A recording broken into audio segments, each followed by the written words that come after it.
Online gaming में जिन लोगों ने नुकसान उठाया है, इन सारी चीज़ों को सरकार ने मद्देनज़र रखते हुए कानून बनाए हैं और बिल पास हो चुका है लोकसभा के अंदर, राज्यसभा के अंदर बात गई और तमाम लोग इसको सपोर्ट भी कर रहे हैं। और ऑनलाइन गेमिंग बिल लोकसभा में जब मंजूर हुआ तो इन शॉर्ट, अगर आप गलत काम करते हुए पकड़े गए इन एप्लीकेशंस के ज़रिए जो पूरे मुल्क के अंदर, भारत के अंदर काफ़ी मशहूर है, 3 साल कैद और 1 करोड़ रुपये जुर्माना लगेगा। लोगों को करोड़पति बनाने का जो ख्वाब दिखाने वाले गेमिंग है, इनका असल खेल वो ख़त्म होता दिखाई दे रहा है।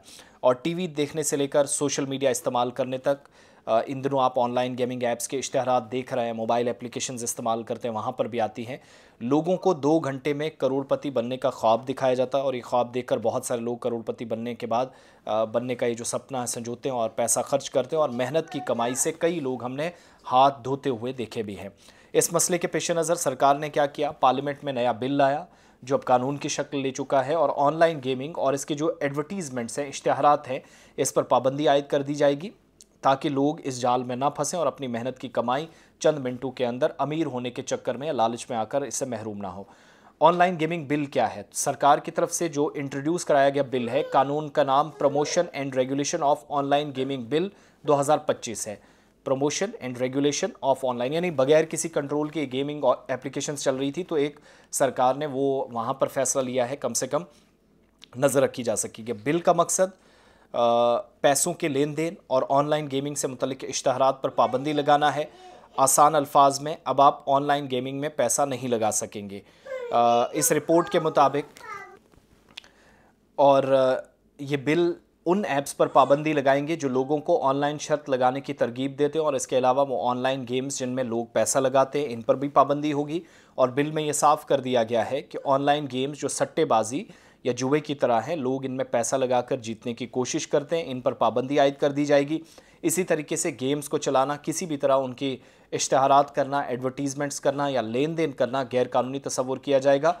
और अगर कोई शख्स या कंपनी ऑनलाइन गेम्स चलाता है जिसमें पैसे होते हैं तो इसे 3 साल तक की जेल या 1 करोड़ रुपए का जुर्माना होगा।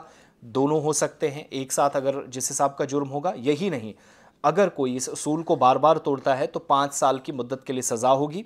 इसके अलावा इस पर भारी जुर्माना भी आयद किया जा सकता है।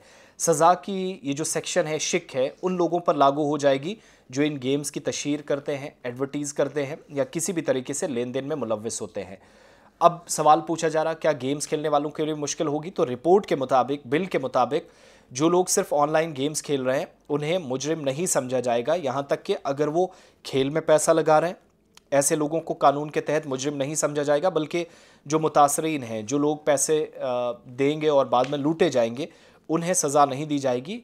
सज़ा सिर्फ उन लोगों को दी जाएगी जो ऑनलाइन सट्टेबाजी को फ़रोग देते हैं, बढ़ाते हैं, दलाल बनकर या बीच में थर्ड पार्टी बनकर काम करते हैं और ऐसे गेम्स चलाते हैं जिनमें पैसे का लेन देन होता है। और अब सरकार ये चाहती है कि भारत में ई स्पोर्ट्स और गेमिंग की जो सही तरीका है उसमें तरक्की हो, ये अच्छा कारोबार बन सके। लेकिन ये जो सट्टेबाजी और गेमिंग और लोगों को लूटना, चंद मिनटों में दौलतमंद बनाने का वल्दी आप बन जाएंगे और चंद मिनटों में आप अपनी सारी ज़िंदगी की कमाई से महरूम हो जाते हैं, वो सिलसिला बंद हो।